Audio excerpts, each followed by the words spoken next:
Hello, and welcome to Stories by Engolio Co. My name is Eric, owner and creative mind behind the Engolio Company. And for those who don't know me, I am a writer, a producer, and a podcaster. It's been about 10 years since my last audio drama titled The TMP Times. Fast forward to 2026, and we are back with a new audio drama titled Jasmine's Therapy. It was written by myself and co written by Vicki Toussi. The idea stemmed from a very serious and profound conversation that Vicki and I had. And after the conversation, I said, you know, this would make a really cool podcast. And she agreed. Soon after that, I had a breakthrough session with my therapist as the walls that I had began to come down. I would say to myself, I wonder who could benefit from what I just experienced in there. And this got my creative juices flowing. So I wrote this story because I wanted to show the dynamic between the therapist and the patient. How it starts with the patient having somewhat of a hard shell, but as the sessions progress, the layers begin to peel back more and more, showing some hidden traumas or issues that they may have had. And thus, Jasmine's therapy began to take shape. This story is actually based on some true events, which makes it even more centered and familiar. My hope with Jasmine's therapy is that it either resonates with people already in therapy or it allows comfort to those who are on the fence about going to therapy. Now, it's one session split into 5 parts with the goal to make you feel like you're eavesdropping on an actual therapy session. So you may hear the occasional car passing by or ambient sounds of the AC in the background, making it much more of an authentic experience.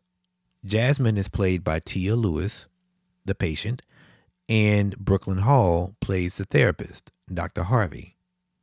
I am very, very proud of the work these two actresses did, and my hope is you are as well.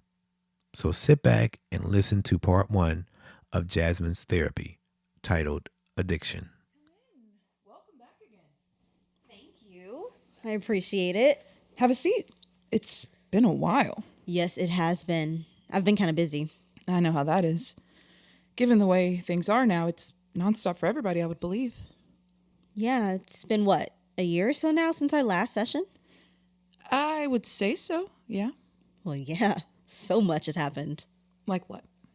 Well, I'm no longer married. I noticed you didn't have your ring on when you walked in. I'm sorry to hear that. He passed away about 9 months ago.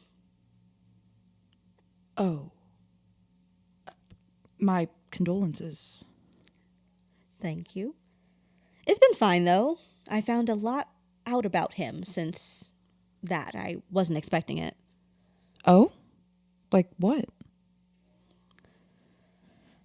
I don't really want to talk about that right now. Can we discuss? Yes. Yeah, we can table that for now.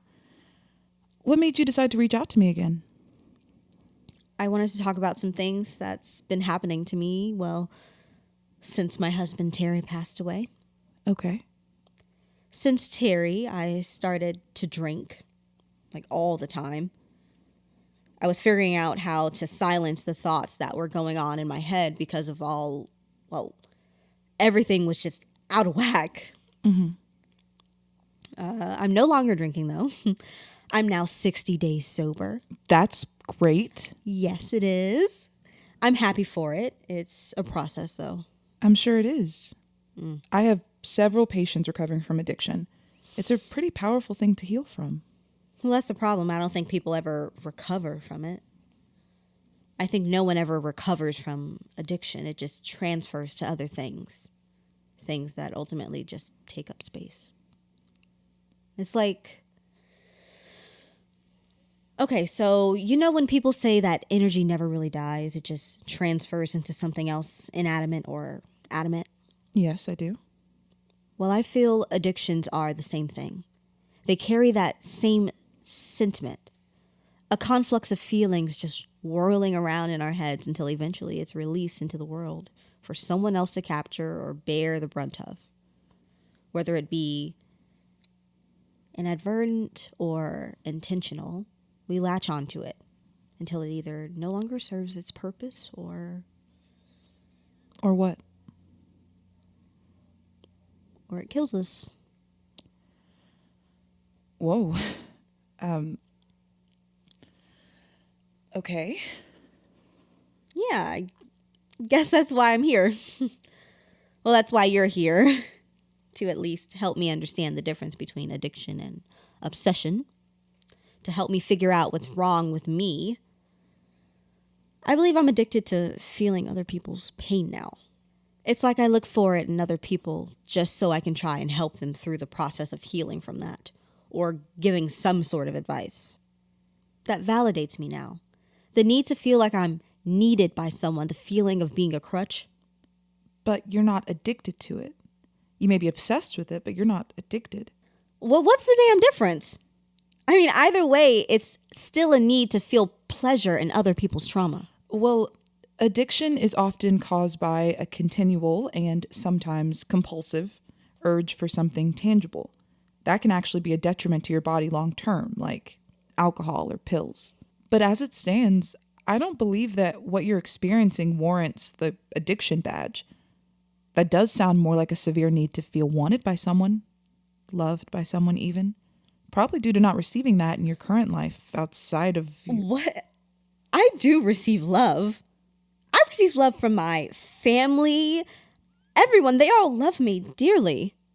But yet, here we are, trying to figure out why you feel the need to see others suffer so you can be their savior. Yeah, I'm addicted to it. Let me ask you this. I know a little bit ago we talked about how addictions transfer to other things. Yes. Did you feel like your addiction to alcohol had an impact on your job, your family, or your life? Oh, yeah. That's the reason why I went to AA. Okay. So does your addiction to feel needed by people affect your day-to-day life? Like your job, performance, your sex life? I know where you're going with this. Where is the difference between this and alcohol? Actually, I was going to say what would be the similarities between this and alcohol in terms of your personal feelings. Well, with alcohol, I was going down a path of chaos. I couldn't stop it, though. I felt like I needed that taste for myself to feel like I can cope. It was like no matter what happened to me, whether bad day at work, emotional abuse at home, stuck in a dead-end rut, it was the smell. The smell of the whiskey from the bottle. It awakened my senses, told me, hey, it'll be all right. Even if it was for just a brief moment, I knew that things were going to be okay. I see. It was the driving force that kept me going throughout the day. With this new addiction, I still have that same emotional connection. If I don't call someone and hear about their day, it feels like my day is just off. It's almost habitual to call a few friends a day. At least one of them has a problem they can come to me with. Okay. You know, I sound so stupid saying all of this. I need someone to feel bad so I can feel good. I'm a fucked up person for that. No. No? No. I don't think it's stupid at all. In fact, most people go through this. I like to call it Superman syndrome. The what? Superman what? Superman syndrome. People like to help others because they're accustomed to the rewards they receive from the help, the praise they get. It's like saying something profound on social media and then going back to check the likes later. Then get a little upset when people don't respond the way you assume them to. So now you do it again. You're hooked. Waiting for the next hit. Looking for some more rewards. It's cyclical. Huh. So I guess by me looking for it and waiting for it, I'm setting myself up for something I'll continue to look for. Well, Self-sabotage. that may be overextending it, but there can be a correlation. We talked about that once before. Talked about what? About my issues with self-sabotage. Yes, I remember. It was one of the last things we discussed. Yep, sure was. But I say that because it feels like the same thing. Now that I think about it, it's basically the same thing. Is that why you stopped coming by? What?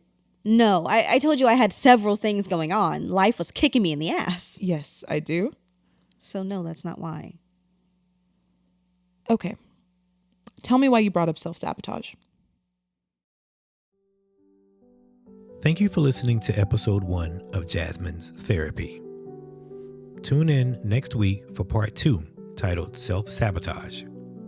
Don't forget to like and subscribe to this podcast series and others by searching for Stories by Engolio Company. Also, show your support by checking out our new merch drop exclusively for this series on engolio.com/shop.